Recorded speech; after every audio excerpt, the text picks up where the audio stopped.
Hey guys, welcome to Ryan's Range Report. Today I'm really excited to be doing a review of the Ruger Precision Rifle. Really the reason why I'm so excited about it is that I feel like the Precision Rifle series, the PRS, is growing and there's a lot more people that are wanting to come into this sport. And when they first take a look at it, it looks awesome, and they go out and try and piece a rifle together and realize that it can be really expensive. I really feel like this is the answer to that, and I'm going to go over the reasons why. Ruger came out with this rifle last year, and I was lucky to get my hands on one in 6.5 Creedmoor fairly early. I've been shooting it a lot with hand loads, with factory ammo, and just trying out, seeing how far I could shoot it, etc. My original idea was to try and take it out to a mile. The place where I go shoot to a mile really didn't get access to that area, and the velocity that I was wanting to get out of this rifle didn't really match up with what I would be able to do. But that being said, this isn't the type of rifle that you're going to buy to shoot out to a mile. So there are a few things that you're probably going to need to start shooting a PRS style match. Obviously a rifle, most common is going to be a bolt gun. I would say over 95%, if not 99% of shooters out there that are shooting this style are using a bolt gun. You're going to want detachable magazines. You're going to want a scope with a decent reticle and a rifle that shoots well. And the biggest thing on top of that is you're going to want a suitable caliber to shoot these matches. The PRS rules state, and this is just the best off the top of my head, 6 mil to 308 with a maximum speed of 3,200 feet per second.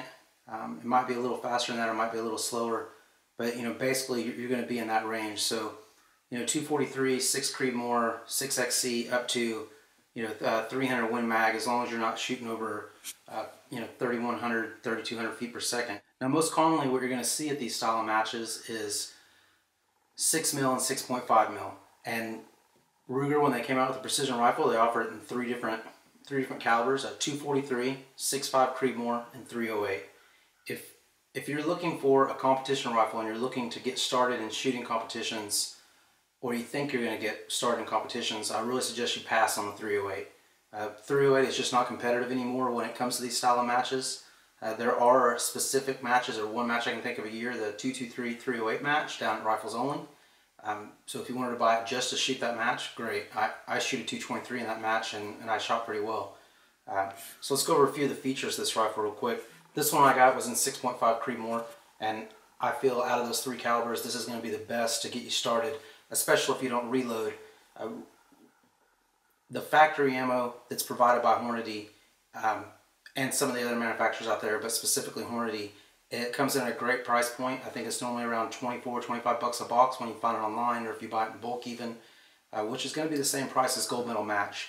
So you're not buying better factory ammo with 308 at a cheaper price point. There is cheaper 308 ammo, but it's not going to be the type of ammo that you're going to want to shoot a long range match in that has the same consistency from Hornady.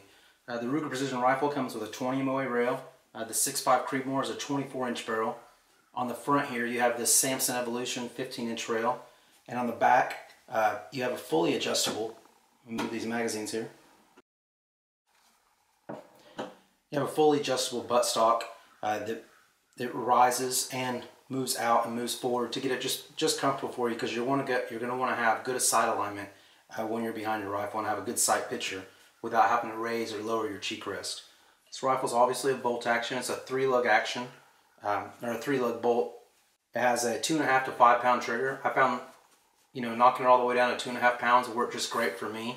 In my competition rifle, I do prefer a slightly lighter trigger, and at this time I don't know of a drop-in trigger, but we're looking at a rifle with a $1,000 price point that come with all these options. And I'm sure that the aftermarket will come later, but if you just have to have that dual trigger, you're going to have to step up to the custom rifles, and it's going to cost you a lot more money. So far, the only thing I've really changed on this rifle is the grip. I just had an extra Magpul grip laying around, so I slapped it on there. Now, that is another thing that this rifle has, and you can kind of notice just by looking at it. It does have an AR look to it. This Samson Evolution is an AR rail. You could put this on an AR, so if you have another rail that you prefer more, you can just slap it right on. Same with the buttstock. If you prefer like a Magpul PRS, it's really easy to change it out, and obviously the same with the grip and with the safety lever.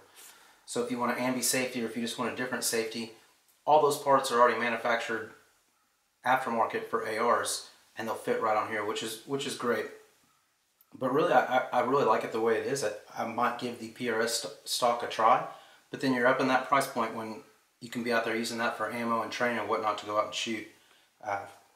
One thing about the buttstock, and it has for the key mod here, it has a spot for a QD rail, so you can attach a sling to it easily, which is great.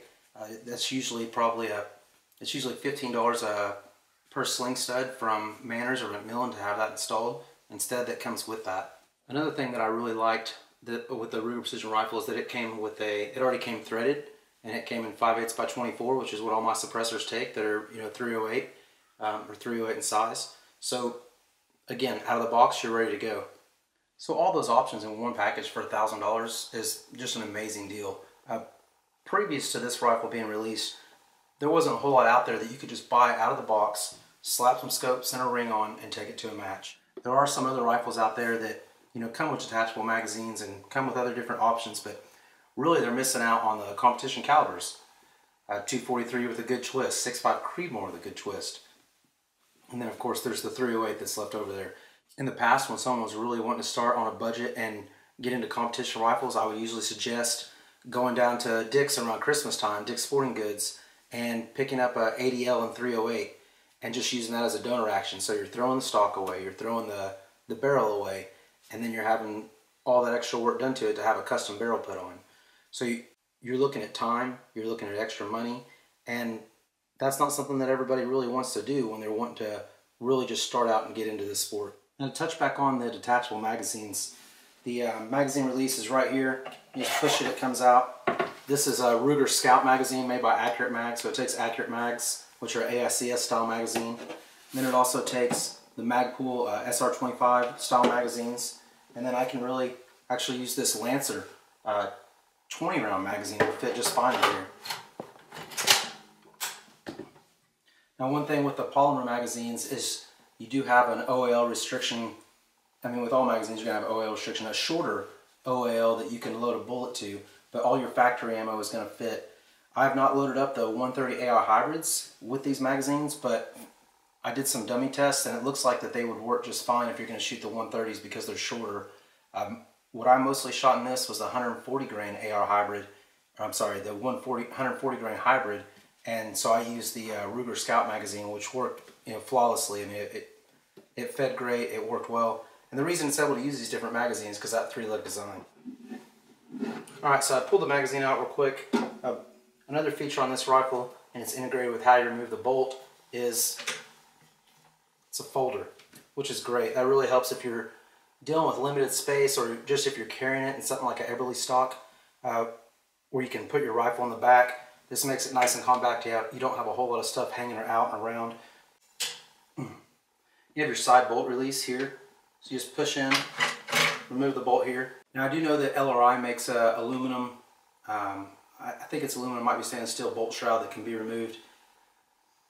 The plastic one works fine with me. I haven't had any issues with it, so I'm just going to leave it the way it is. Like I said, this is entry-level rifle. Start with it how it is, shoot it how it is, and it works great.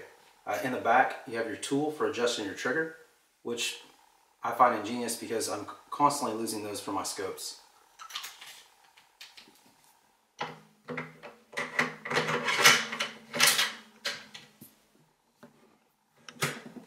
Now I'm sure you're thinking, with all these options, it doesn't really matter if it has all the options in the world if it doesn't shoot well.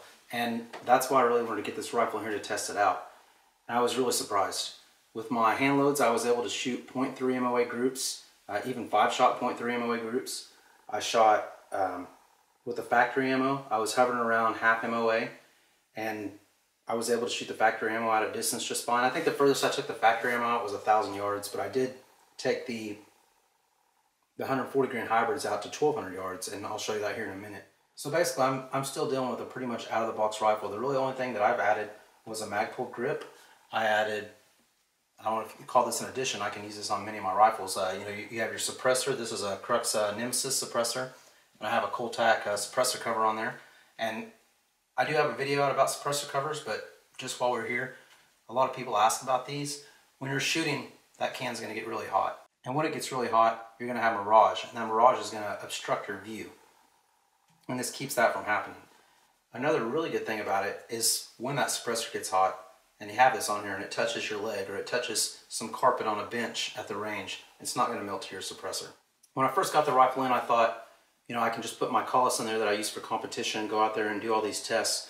But I really wanted to, you know, focus on how this rifle is a good entry-level, you know, I'll just say budget rifle, because I mean that's what it is, but it has so many options. So I wanted a scope that was more in line with the rifle itself. So I reached out to Burris, and they happily loaned me this XTR2.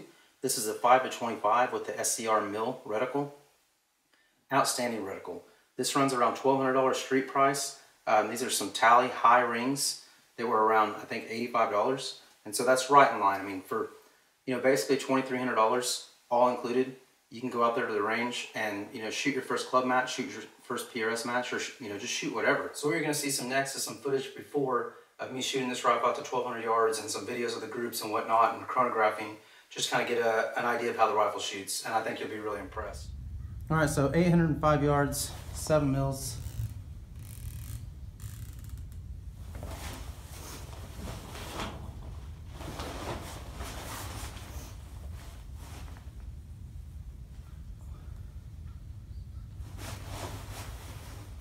Okay.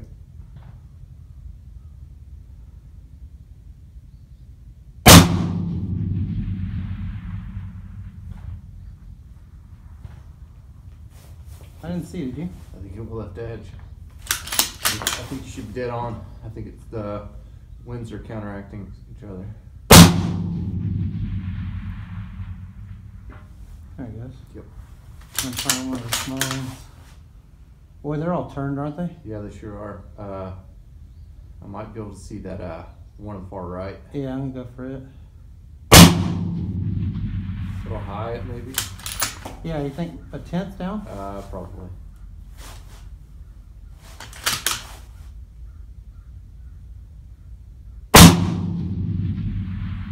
No call. Yeah, it's just a little sideways. Yeah. All right, so let's go out to 900. 900 is actually 905. That's 8.5.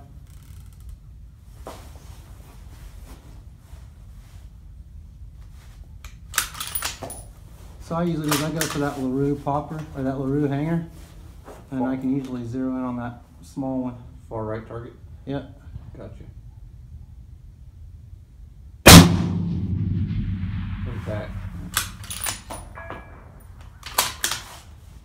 Go for the tiny one. Impact. Didn't make much of a. No, but it Might hit moved. the chain? No, I got it. Yeah, it sure didn't make a sound like No. the other one did. I knocked that other chain off with my 47. So I took us one shot to get on at 800. Out there you're seeing a little mirage, maybe you can see it on camera, so I just kind of had it going both ways. Held dead on, went out to 900. This thing matched up perfectly. Shot the bigger target and then went for the smaller target and was able to engage it. I'm going to take a look at the 1,000-yard target and see if it has some good steel up. If not, we're just going to go straight to 1,200. Let's see what it says at 1,200. 1,200 is 1210.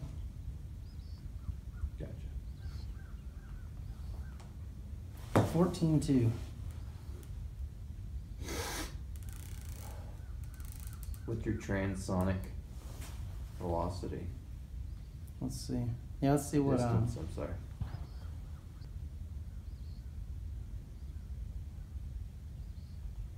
I'll get it here in a second.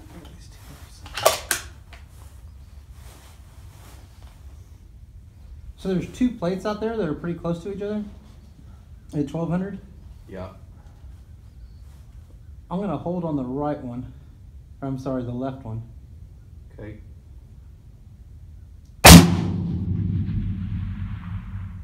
Yep. You see the plate I hit?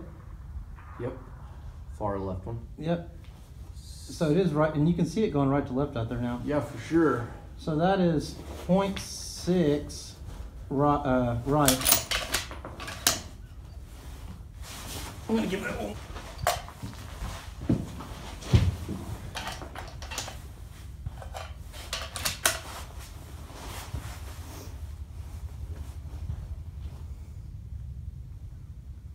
let's see.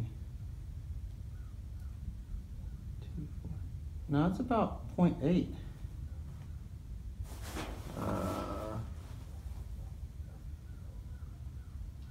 All right. Yep.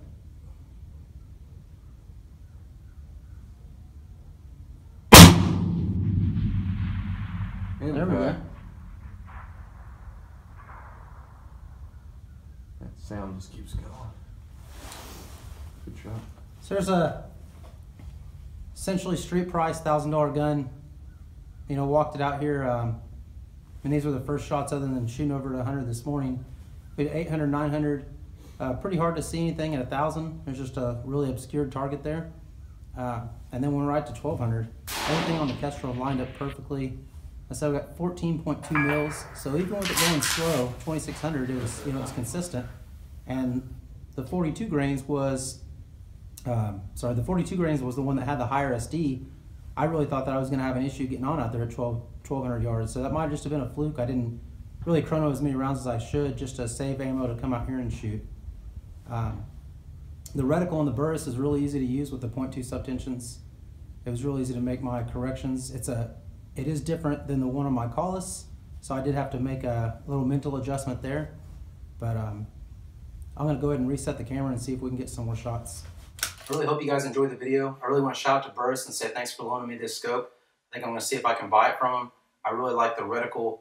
I really like that it's milled, that the adjustments are solid. You know, also, as corny as it sounds, the biggest thank you I have is to all the people that subscribe and watch the videos and leave me comments and let me know what, you know, their thoughts and stuff. That really makes a difference, and it really makes it easier to for me to get things like this scope to use on this rifle. And I mean, just simply put, I wouldn't be able to do it without those views and without those subscribers. So if you like my videos, you know, I would prefer if you subscribe. Just helps to know what I'm coming out with next. So that's about all I have for the Ruger Precision Rifle.